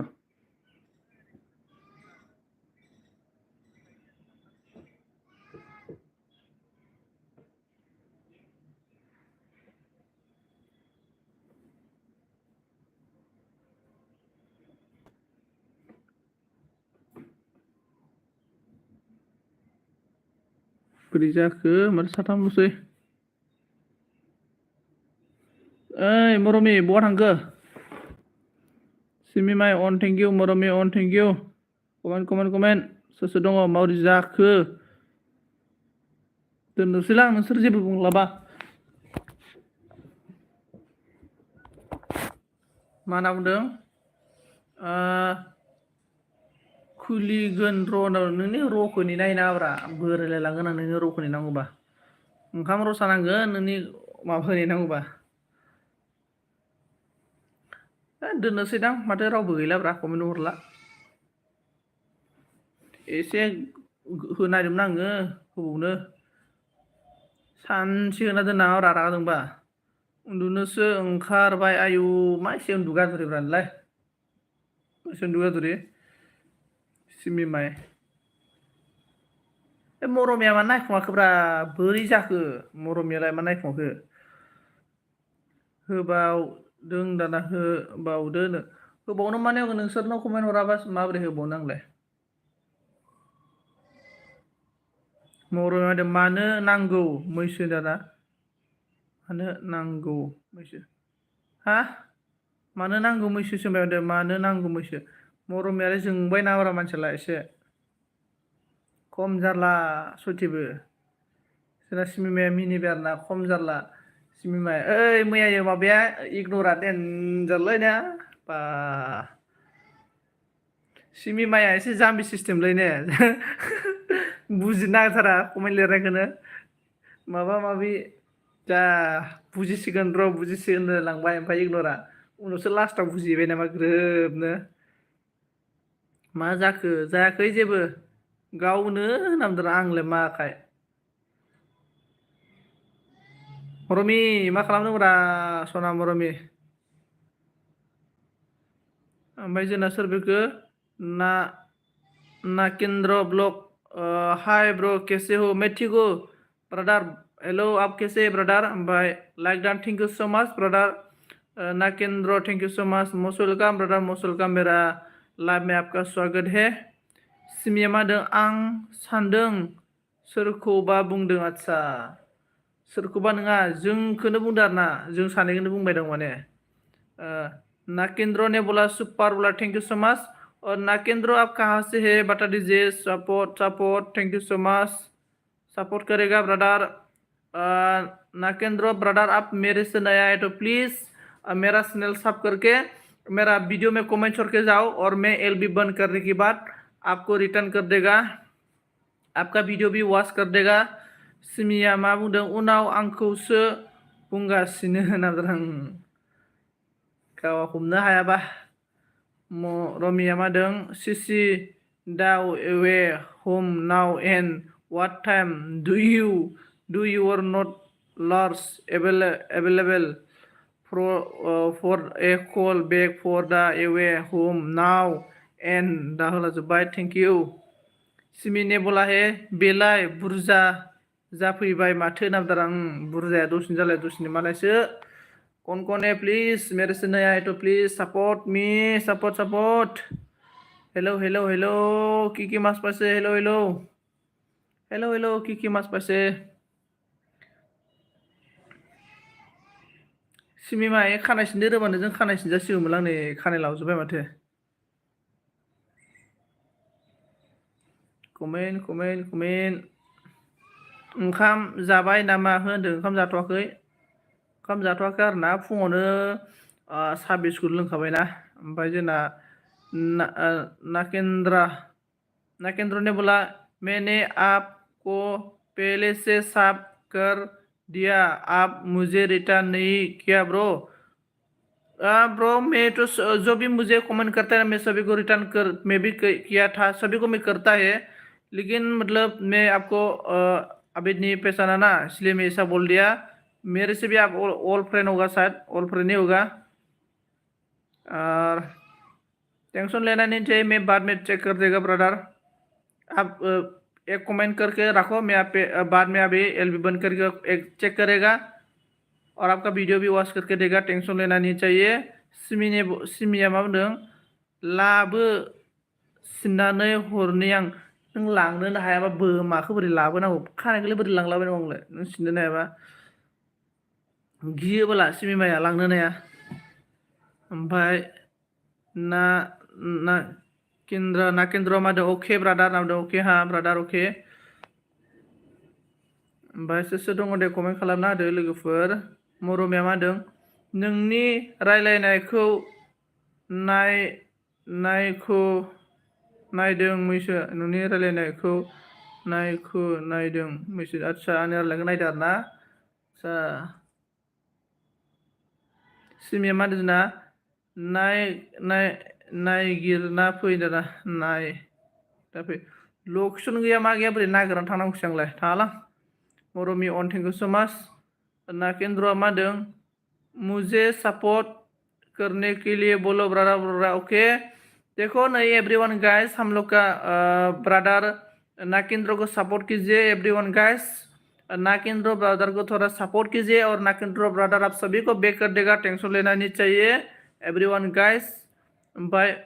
जोंना बिकिया अन दसे नाम दाना बिकिया आंनि लिबाव थायालै मालाय बिराद दाना मालाय सेंग्राफोरनि लिबावसो थायो बिकिया ओमफ्राय मरमिया मा होनदों अन थेंक इउ सो माच अन थेंक इउ सो माच मरमि अन थेंक इउ रोजा रोजा साबायखर थाबाय मरमि आंजों फुल सापर्ट होबाय आरो ना मथथे दिनैनि एलबियाव मरमिया फुल सापर्ट आरो ना थेंक इउ सो माच दिनैनि एलबियावल' नङा जेनेबा आंखौ सानफ्रामबो सापर्ट होयो आरो ना थेंक इउ सो माच सानफ्रामबो सापर्ट होनायनि थाखाय देनां मनेटाइज जाबाथाय माबा मा होनना बुंगोन माबायाव मेथाइ जाहोगोन दे आङो इउनिभार्सेलाव मेथाइ जाहोगोन दे मरमि नोंखौ माबाजों इउटुबनि फैसा होमबा इउनिभार्सेलाव माबा थान्दा लोंहोगोन आङो ओमफ्राय जोंना मा बुंखो सापर्ट होनायनि थाखाय सिमिया मा होनदों ब्लु गैयाबा माजोंबा साब खालामगोन ब्लु गैयाबा नामा ब्लु नांलायगौ आरो ना ओमफ्राय जोंना मरमिया अन ओमफ्राय सिमिया होनदों आंलाय होनना बुंदों सिमिया आंनि एलबियावनो फैया नोंनो माबा बायना हरगोन दे आङो सिमि खानायाव खाथ'ग्रा बे लबारा नोंनो लबारसो बायना होगोन नों खानाय ओरै गोजौ खायोना ओरै खायोना लबार मोनसे बायना हरगोन आरो ना लबार मोनसे माने थेमा मोनसे बायना हरगोन आरो ना लबार खानाय खाथ'ग्रा नोंनो ओमफ्राय नाकेन्द्रआ मा बुंदों त्रिपुरा में इतना बारिश आया अभी का स्टैंड में बारिश आया क्या बड़ी हम लोग का इधर ना आसाम में नागेंद्र ब्रादर हम लोग का आसाम में तो अभी बारिश नहीं आया है कल इतना बारिश आया था हम लोग का भी अभी बारिश तो नहीं है लेकिन मौसम थोड़ा थोड़ा मतलब बारिश होने के थोड़ा मतलब ऐसा सिस्टम में है मतलब सिमी आंलाय ना ओमफ्राय अन थेंक इउ मरमि अन सिमिमाया मिनिबाय आरो ना सिमिमायनो खानायाव फोनग्रा माबा खानायाव खाग्रा लबर ओमफ्राय मरमिनो माबा थान्दा ओमफ्राय आंनो मा हरगोन सनजित नोंनो माबाब्रा नोंनोबो हरनोसै माबा हरसै नोंनो र' नों माखौ माबायमोनलाय नोंनो माबासो हरनांगोन सिन्दुर थेमासो बायना हरगोन आङो मरमिनो सिन्दुर थेमा मिथिबायना बे मरमाय सिन्दुर फोनाना जेब्ला आङो एथ' फैसा मोनगोन ना मरमिनो सिन्दुर थेमा बायना हरगोन माने जेनेबा बियो सिन्दुर फोना नालाय सिन्दुर फोनांसिगोनब्रा एबारनिफ्राय बिदि आरो ना ओमफ्राय सिमिमाया खानायाव खाथ'बो नालाय बिनो लबर हरनोसैब्रा आङो बार बारबायलै थांनां थुनांनो पुरा हावा आ रहा है अभी टां टां टुं टां कर रहा है ओमफ्राय सिमिया मिनिबाय आरो ना आरो सोरनोबा माबाफोर नांबावगौ आं बारा गिदिर गिदिर बुस्थु होनो हाया नालाय बिसिनिजोंलाय आरो मा होनो आरो ना फिसा फिसा बुस्थु होदो आरो ना नोंसोरनो बांद्राय गिदिर गिदिर ड्रेस होगोन दख'ना होगोन माबा होगोन होनना बुंना लानानै उनाव ना गोदना नारबायब्ला आरामसे बुरखायना लेंहरना नों गोदनायाव नारबालाय इउनिभार्सिटियाव लांनानै नों साला आं थगायदों होनना गोदना नारथ्रोबा आंहा थैगोन माथो ओरैनो सिख्लाफोरनि केसा बेलेग जायो बेखायनो आं दा एसेबां बुंना लायाला आरो ना आंनो नाङा मैसो नामदारना दे नाङाबाथ' होमबालाय नोंनो फोथा बायना हरसै नों फोथाखौ गोमो ना मा खालारखौ मोजां मोनो होनदों नामा नैदियाव फोथा फिसाया पेकेट मोनसे बायना हरगोन आरो ना माबासोनिखौ बारा दामनिखौ बायना हरा 20 थाखासोनिखौ बायना हरगोन आरो ना फोथाखौ ओमफ्राय सिमिमायनोबो बारा बाया 20तासोनिल' बायना हरगोन लबारखौलाय 20ताफोरल'सो लायोना लबारालाय ओइ दाम खमियाखौ बायना हरगोन आरोना जाबाय गिफ्ट हरबाय आं नोंसोरनो इ गिफ्ट ओरैबायदि पेकिं खालामगोन ना माबा मा होनना बुंगोन जा साइजनो ओरै बिबार होलायलायनानै नाम लिरलायलायनानै साजायगोन आरोना नोंसोरो आनबक्सिं खालामहैनो हागोन आरोना हेलौ लोगोफोर नै आंनो सनजितआ गावनि फार्स्ट पेमेन्ट मोननायजों इउटुब पेमेन्ट मोननायजों आंनो गिफ्ट हरदों दायो आं आनबक्सिं खालामगासिनो रायलायनो हागोन नोंसोर मिथिबाय बोखारना नायबाथाय गैया लबार 20 ताका दामिसो ओमफ्राय जोंना आंनो नाङा दे नाङा माने नोंसोरनो हरथारगोन आङो मिथिबाय नोंनोनो हरगोन आं आंनोलाय मा हरगोन नोंलाय आंनोलाय मा हरगोन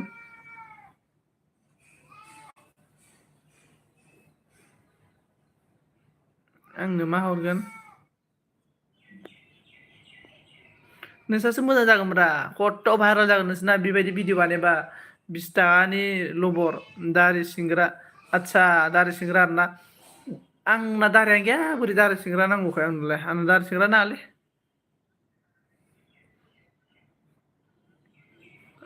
जारला भिउस जागोन नोंसोरनिखौ माबा माबि 6ता 7ता मोना खम नायगोन बेबा नै मालाय सनजितआ फार्स्ट पेमेन्टजों मरमिनो आरो सिमिमाइनो गिफ्ट हरदों मालायसो होनलायलायगोन मानसिफोरा खम सावरायजागोन नोंसोरो नामजादा जागोन नोंसोरो मिथिबाय गिफ्ट मोनदों धेमालि नामा 20 ताकानि गिफ्ट मोननाया 10 ताका फैसाखौ नागारबा मोना नांगौ समाव ओइ माबा भिखारिफोराबो मागिबाबो 10 ताका होआथ' सोरबा थाइसे थाइनै थाइथाम थाइब्रैल' होयो मा सानना नाय 20 ताका फैसा खामायनो बेसेबां खस्थ' धेमालि धेमालि मा होनना बुंदों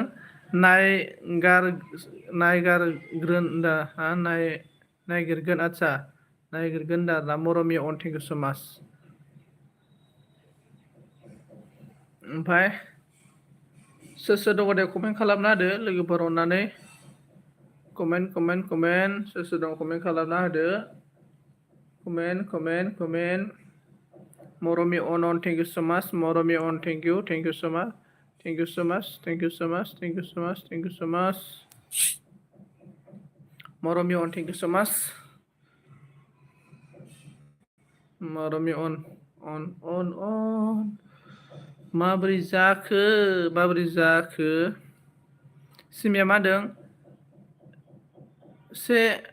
ताकाखौ नों उदालगुरिसिम नागिरलां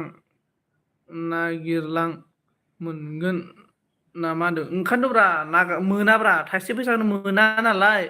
बुहुद दा आं ओंखारनो नोंसोर 20 ताकानि गिफ्ट नायदों धेमालि नामा 20 ताका फैसाया 20 ताका थाइसे ताकाखौ उदालगुरिसिम नागिरलांबाबो मोनाब्रा जानला मानला मागिनांगोन मालायनाव बिबायनांगोन अब्लासो मोनगोन थाइसे ताकाखौ अब्ला सानना नाय आं नोंसोरनो 20 ताकानि गिफ्ट होगोन धेमालि नामा 20 ताका मोनसे नङा मोननै नङा मोनथामबो नङा मोनब्रैबो नङा मोनबाबो नङा मिथिबाय ना 10 ताबो नंबावासो 11 ताबो नङा 12 ताबो नङा 20 ताका गिफ्ट होगोन धेमालि नामा बे 20 ताका गिफ्टआ खम डेन्जार जागोन बे 20 ताकानि गिफ्टआ मिथियोदां आरो नोंसोर लायासो होनबावदों बे 20 ताकानि गिफ्टखौ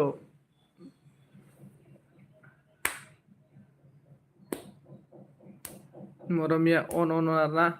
मरमियालाय माबोरै जाखो मरमि मा अन जाखो सिमिया मा होनो दे बारा जाबावगोन नामा गिखायो बाला बारा जाबावनोबो ओइ सिमिमाइ लोगो हमनो फैना फैया देलाय बुंलाय लोगो हमबा फै सिमिमाइ माबायाव रेस्टुरेन्टफोराव एसे जाहोहरदो आरोना नोंनालाय सिमिमाइ नालाय मेरला क्रर थाखा दङ ना रेस्टुरेन्टआव माबायाव मा होनना बुंगोन माबा रेस्टुरेन्टआव लानानै थांदों आंखौ माबा जाहोहरदो आरोना लोगो हमसै शपिं खालामना हरदो आंनो हौवा गोदाननि ड्रेस बायना लांखानोसैब्रा खारसन हैखासिगोन नालाय आङो नोंसोरनाव ओमफ्राय जोंना मरमिया अन थेंक इउ स' माच ओमफ्राय सिमि मा होनो दा जाखांनानै सोलाबबा थांगोन दे सोलाबबासो आयु फैनो होमबाथाय आं बिदि सोलाब नाङालै बिदिखौ सोलाबलायिखौ मा सोलाबबासो बेलाय फैनो गोसो गैखाया ओमफ्राय जोंना मरमया मा होनदों आं रायज्लायनो बादों सनजितनाव आदसा रायज्लायनो बादों आरो ना दुखु जादों नामा गोसोआव माबाफोर सौग्रावहैदों नामा माबा आघात जादों नामा मानो नामदारना जोंना सिमिमाया बे माबा मा होनना बुंगोन गोसो दंबालाय मानोथो फैया होमबालाय गोसो गैयाब्रा नै जुदि सिमिमायमोन नोंसोर गोसो दंब्लाना दाख्लैनो खोनानाय लोगो लोगो खारबोसिगौमोन नोंसोरो दा गोसोआनो गैखाया ओंखायनो फैयाखै आरो ना थेंक इउ स' माच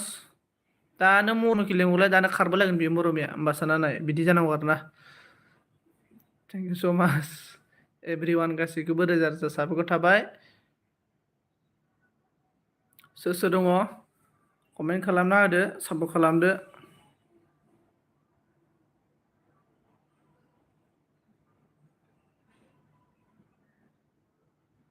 अके बाय बाय आगै बिरु अल फ्रेन्ड बाय बाय आगै बिरु अल फ्रेन्ड बाय बाय आगै बिरु लाजोब्बायलै नै अनामिकाया ओमफ्राय जोंना मा होनदों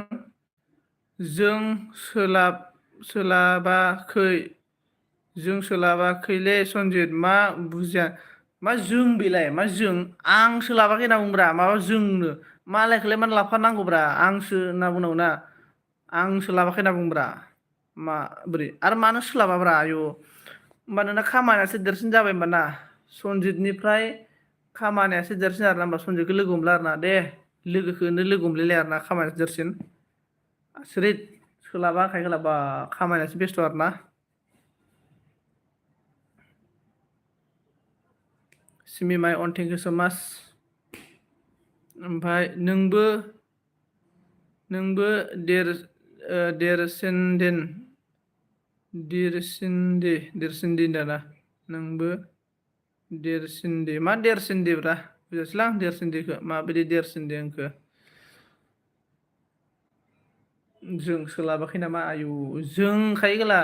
मालायखौबो लाफाबावबाय आरोना नोंना गाव हारसिं होनबा दमानो गैया होनबा नोंहा ने गाव हारसिं इम्परटेन्ट गैया होनबा माबाया सिमिमाया नुजाफैयो नोङो सिमिन दैसायाव ओमफ्राय मा जाखो दे कमेन्ट खालामदो लोगोफोर कहने तो बन जाऊं तू मेरी साया ला ला ला ला ला ला ला ला ला ला लाथारथोहाय दाना लांफैदो सिमाङाव नों आंनि मानो फैया नै हरबाय आं लादो होनना दाना बिदि हरनायखौ नाङालै आंनो सिमाङाव नों आंजों मानो फैया दे सोर दं मा खालामदो मेथाइ खननोसो गोसो जाबाय आङो अनामिका मरमि थेंक इउ स' माच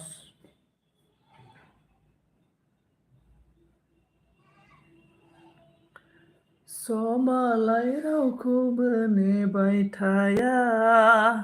बिखायाव सोना ला फाग्ला नामदारना ओइ बिखायाव सोना लायालां बिदिखौ दुप्लिकेटसो आं अरिजिनेलखौसो सोना लायो बिदि दुप्लिकेटखौ लाया आङो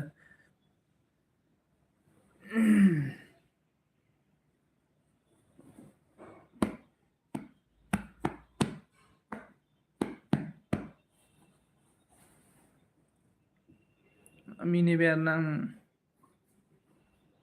सोरबा नायखुमाबाय थाबाय खोमालै 6 जन गाहाम जाबाय सोर नायखुमाखो बिबो जायो आरोना आदसा जायालै बियो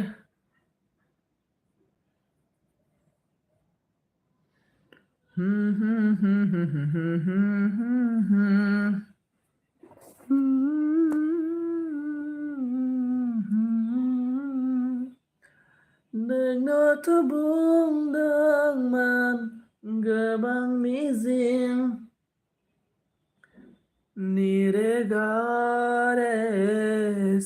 सिसि दं नामा होनदों सिसियालाय मा जानोब्रा पामा पामा मेथाइसो खननो लुगैदों आं गोदोनि मेथाइखौ 1 2 3 go 1 2 3 go मरमी अन thank you so much 1 2 3 go please comment आं बादि स्पिड जानांगौब्रा एसे दुरबल लेरें फेरेंब्रा नोंसोरलाय थै बोरै जानांगौ नोंसोरजोंलाय दासो लाइक होनो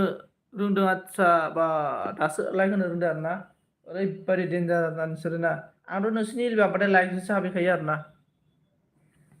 1 2 3 go नुजाफैयो नोङो सिमिन दैसायाव निरेगारेसा पामा गारेसा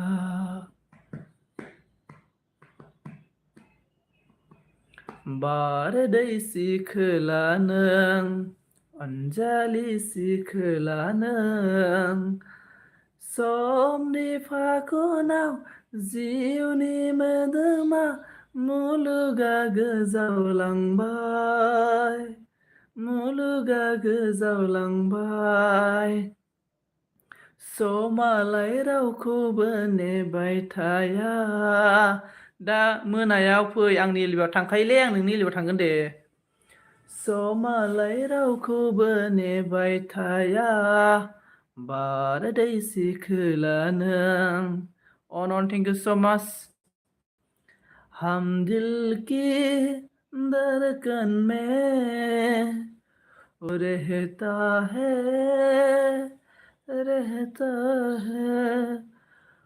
वहाँ में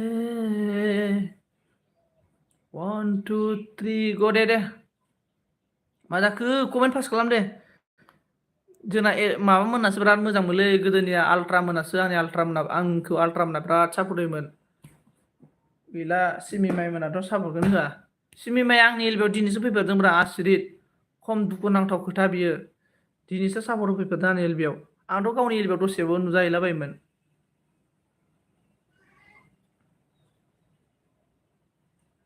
कमेन्ट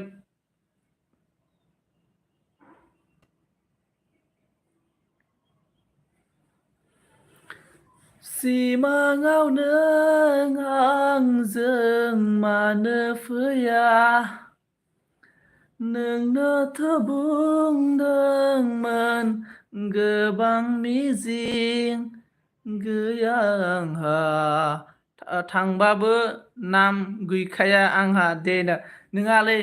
नों दिनैसो फैदों आगोलाव फैदों फैनायालाय नाथाय बेसेबांबा गोबावनि उनाव दिनै फैदों आरोना गोबां मिजिं बुङो मानो कहने तो बन जाओ तू मेरी साया ला ला ला ला ला ला ला ला ला ला निरेगानि ना ना ने ना जाखो रावबो गैला माथो मेथाइ खोनासंनोबा बुं दे मेथाइ खनना होनोसै आं बिराद मेथाइ खननो गोसो दा आरोना गोदो हारम'नियामजों खनैनो भेरि गुड नामजादा दे मेथाइखौनो खनना होनोसै आङो मा मेथाइ खननांगौ मरमि नै नों अनजालि हाजो सेरफांनि अनसुलि बिराद मेथाइ खननो गोसो आं मिथिबाय ना सोरबा आंनो 5-6 हाजारसो दान हरलाय मेथाइ दिहुननो माबा सिमिमाइ 10,000सो फैसा हरब्रा सानैजों जोंहा माबा बानायनोसै मा होनना बुंगोन सर्ट फिल्म बानायनोसै आरोना मिउजिक बानायनोसै नों एक्ट्रेस आं एक्टर जागोनब्रा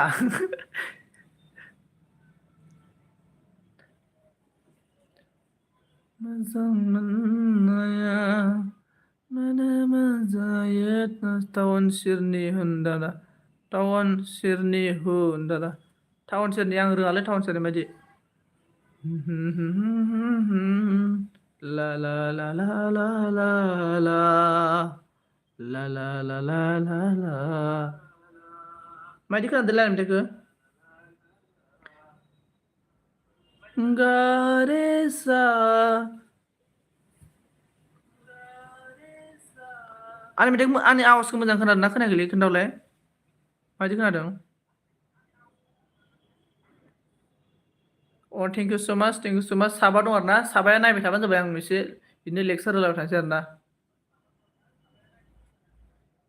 कमेन्ट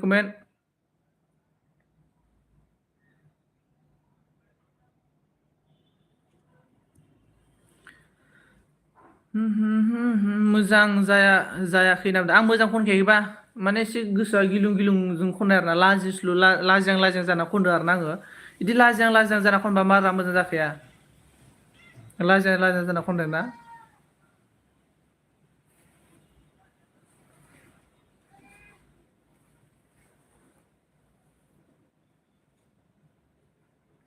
बोथोरा मिथिगौ गावनि सम नों मानो आनज्रायलांखो दैमा दैसा बायदि बोहैबोनो लैथो जानानै बरायगोन आं सिमाङाव फैनाङा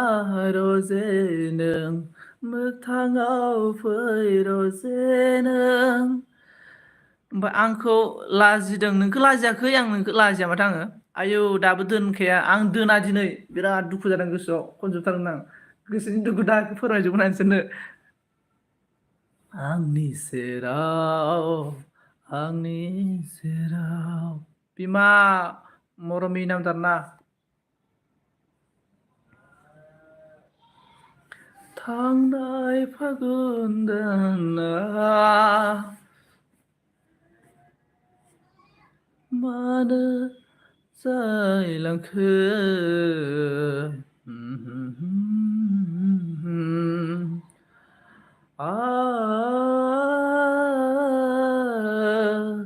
ला ला ला ओंखाम मोनखांजोब्बाय आंना आदसा ओंखाम मोनबाय ओंख्रि मोननानै नोंनि ओंखाम जानानै हजम जाबासो दोनगोन आं दिनै गारे गारे आं दा मोनानि एलबियाव रमान्टिक सं खनगोन आदसा खनबानो जाबाय दे रमान्टिकसो जानांगौ होमबासो जागोन दा ने मरमिया मा सिरि जाखोब्रा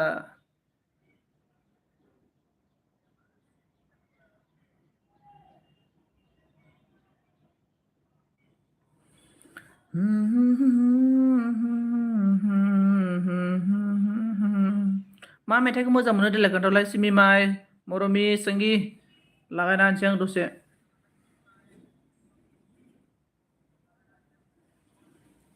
फिफा सनजित नांबाय आंना फिफा सनजित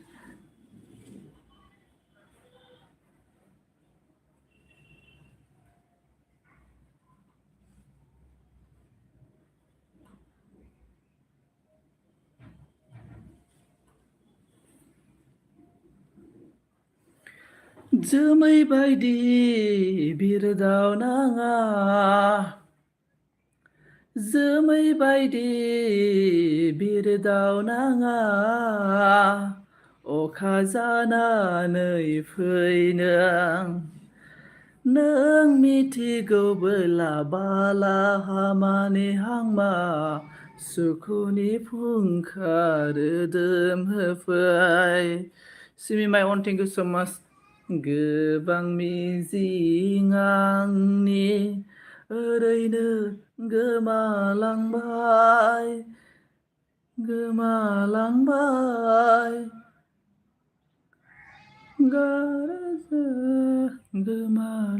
नोंनि महरानो आंनि हायना मुलि नांदार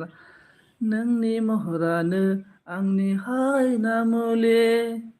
नोंनि रावानो आंनि बेरे मोदै नायना माथो आं रालिटिखौ आंहा बिराद इमसनेलसो रोङा आङो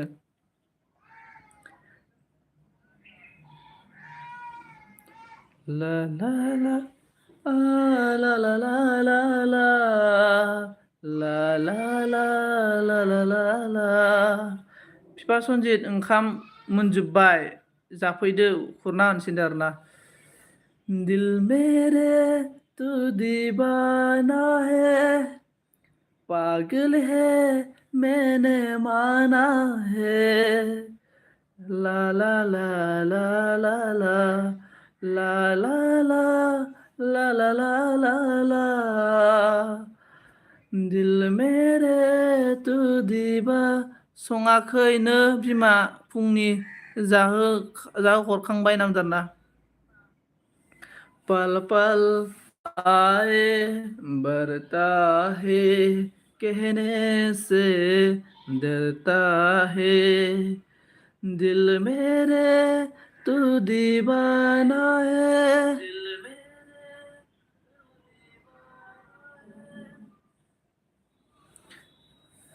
नोङोथ' बुंदोंमोन गोबां मिजिं आंहा फुङाव संनाय जायाहाय बिमादों दा दा दा खनसैहाय मैसो नामदाना दा खनसेहाय मैसोना खनलाबायनांसिगोन माथो खालामनो नोंसोर कमेन्ट हरा नालाय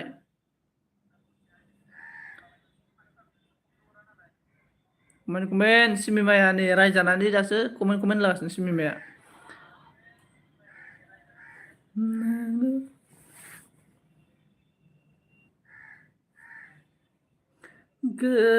गोबां मिजिं आंहा जिउआव नोंखौ गैया आंहा जाथ'बाय सना आं जाथ'बाय आं सना आं खाबनो ओंखारबाय बारा दा सिमिया मा होनदों आं रायोबा आंखौ नों रायोबा आंखौनो बे बसु नाव थांनि दसे सनजित सना दा नटिफिकेसन फैगोन दे थांबानो जाबाय दे थांबानो जाबाय आं दोनखानोसै आरो दसे नै 1 2 3 4 आच्छा 1 2 3 4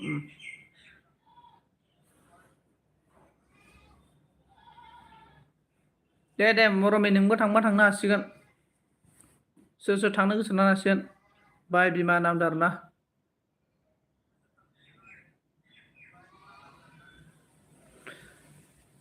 आंखौ रायबाय थायो सनजितआ नामदारना नोंखौलाय माला रायखोसै आंलाय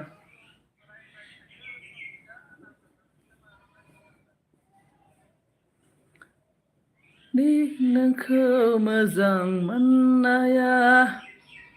बिखायावसो थाबाय दै मोजाना बै अखोराङा बै जोमैयानो आंनो फोरमायो बानसि थारा माना रंगा फिरत गिरी दारे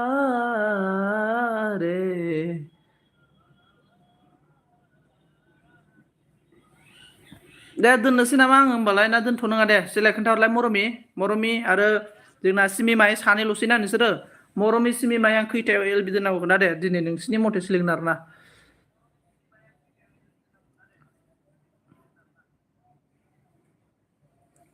सिमिमायना बहानिब्रा मोजां मोननायालाय सिमिमाय बहानि मोजां मोननाय नोंना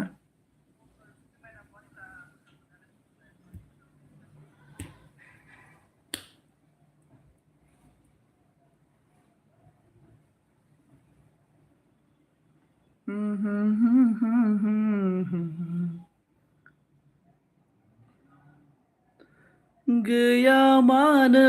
माथो एसेबां बुलब नुखो मैसो दोनदो आंहा जेबो मोनजायाखैना आच्छा बुलब बानायना बुलब नङाब्रा बबाव बुलब बेनो बे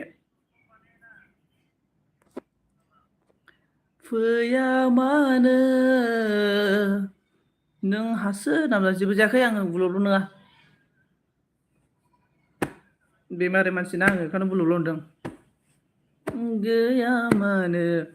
आंना ओरैबायदि र' अनन थेंक इउ स' माच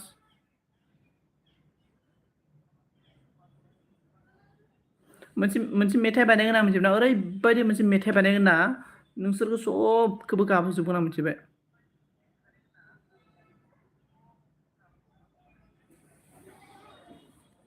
तेरे बिना सनम ना रे ना सोर सोर दं दे प्लिज ना अननानै साथाम दङ सोर सोर साथाम दं कमेन्ट खालामलाय आं नायनो लुबैदों।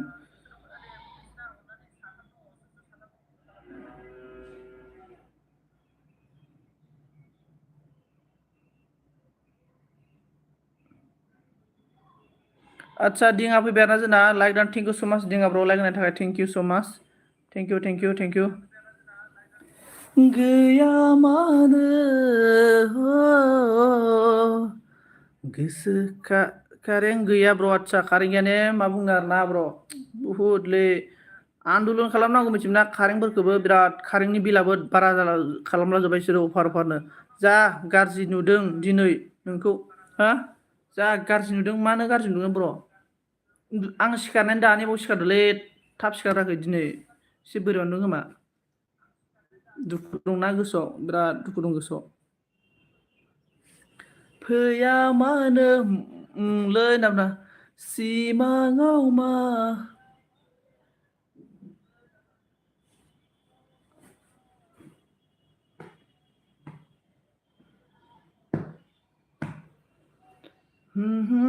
BB training and okay thank you so much you are blessed you are blessed for the Lord आप दिनै नेट पेक मा जाखोथाय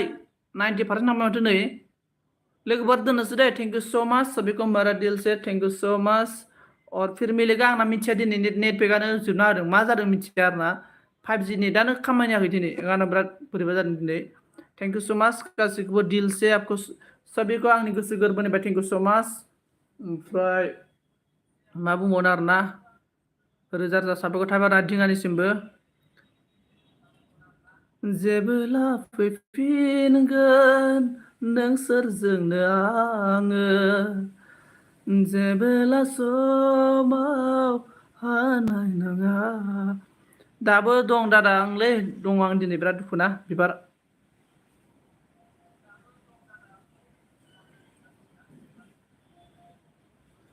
फैफिनदों सना गावनि साना गोरबो बिखायाव नों सना दुखु दाहा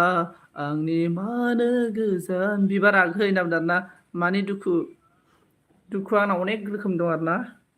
जेरै गोखा गोखै होननाय आरोना आब' सिमि नोङो बिबार बोरै आब' होननो हाखो सिमि माइखौ बोरै आब' जायो देलाय नों आंनो खोन्थालाय मा हिसाबै आब' जायो नों सिमि माइखौ सिमाङाव आंनि अन थेंक इउ मा बारालाय घन्ट्र घन्ट्रा मोनथायब्रा नैबे बे सिखोलाया फैबाय थायो नैबे लामाजों बे जोंनि आंगो गामिनि सिनायथि ओंख्रि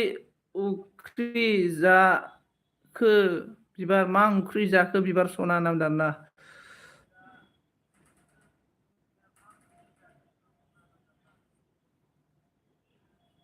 आं बाजार थांनो दादा दे बाजार थांनो आरोना बबे बाजाराव थांनो बुं दे थेंक इउ सो माच राधे राधे तुम प्रेम हो तुम प्रीत हो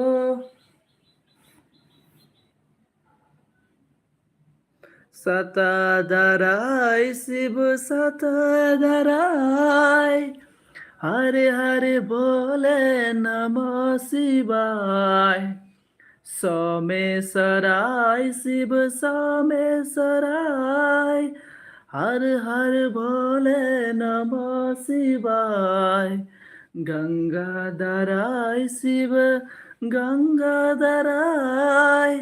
हर हर बोले नमः शिवाय गुड नाइट आव अमा आथिङानो आब' सिमि ओंख्रै खान्थाल बेगर बाथोन दातसा अमा आथिं हर हर बोले नमः शिवाय गंगाधराय शिव गंगाधराय हर हर भोले नमः शिवाय एसे गोथावथार आगै बिबार नामदों आरोना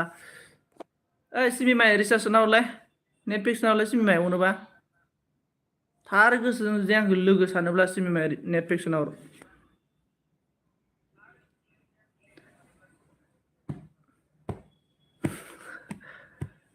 हर हर भोले दोनदो मानसियानो गैया होनना बुंदों मानसि गैया साबा गाहाम दंमाथो आंनियाव माबोरै मानसि गैया होनना बुंदों नोंलाय बेनो मानसि सासेयानो मानसि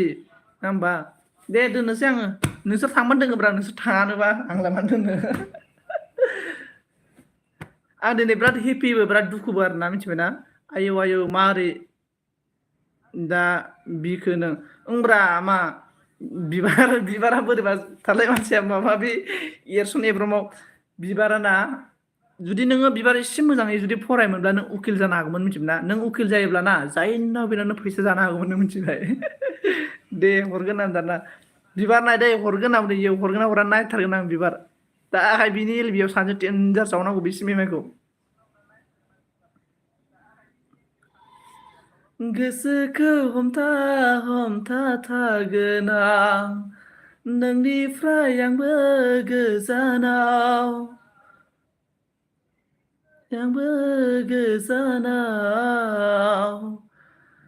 गोसोखौ हमथा हमथा थागोन आं नोंनिफ्राय आंबो गोजानाव सना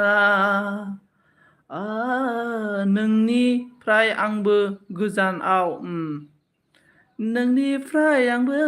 गोजानाव बिबार मैया प्रान्जिता जाबायदि माथो होदों प्रान्जितखौ माने एसेबो माबा खालामला केयार खालामलाब्रा नों बिबार बिराद दुखु जायो दुखु दं बे गोसोआव प्रान्जिता बेसारा मेथाइ लाबोबा आंबो आगै बिबारनो मेथाइ लाबोफा आंबो आगै होनदों आं बुजिबाय आं मिथिबाय होनदों आं बुजिबाय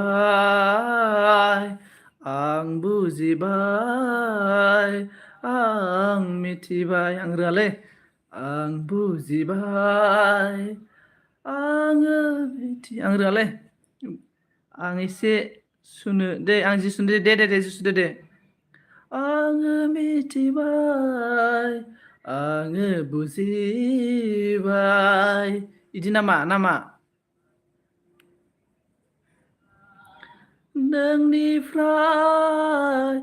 नोंनिफ्राय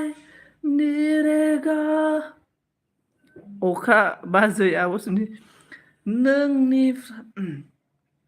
आं बुजिबाय नोंनिफ्राय बिबार आगै गोजानाव थानाया आब'सो दा आंलाय बिबार होनदों आब' नङा ने बिबार गोसोखौ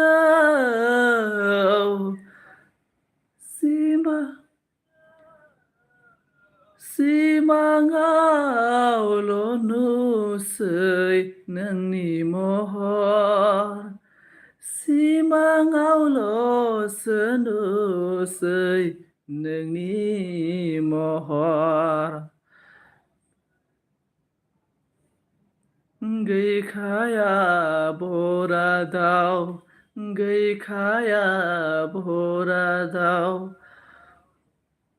बाजै एसे आं बाजार थांनो दे बाजार गावखौनो गुमै होन आगै बिबारनो गुमै नामा सानस'हायै गोसोआ सुखुआ खालामो मानो गावखौनो गुमै होनना बुंदों नामा फैफिनदो नों सना गावनि सानना गोरबो बिखायाव नों सना दुखु दाहा आंनि मानो गोजान जाखो सानखिहर नों जेब्लायबो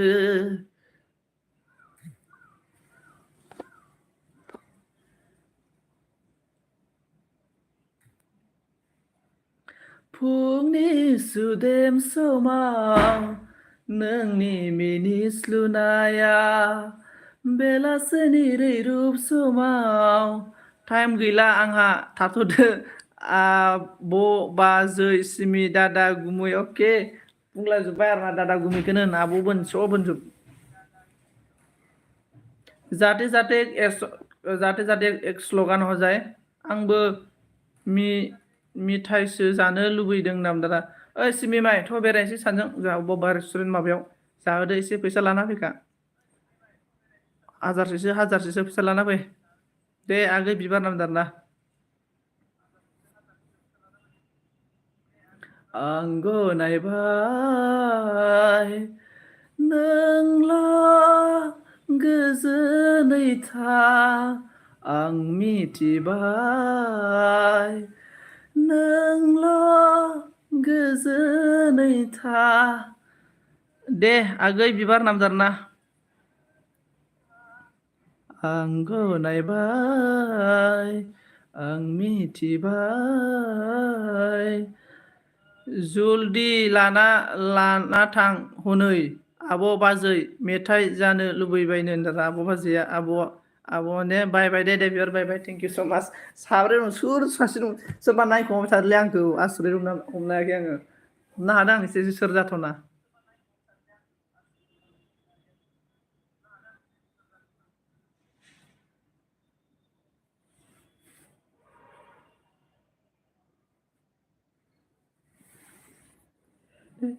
कहने तो बन जाओ तू मेरी साया कहने तो बन जाओ तू मेरी साया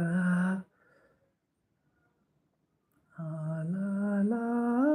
ला ला ला ला दे हम